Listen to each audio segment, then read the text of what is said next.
Guys, so it's eating time. Ang ulam namin is chicken. Ayan, inulam ko na rin yung longganisa. Also, I'm putting mushroom soup. Okay, sa aking fudang. Ayan. So, we're going to eat, guys.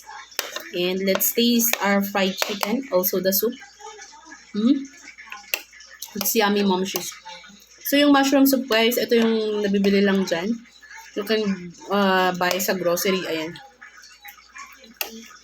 And lutuin nyo lang, guys, na mabuti. And this is our chicken.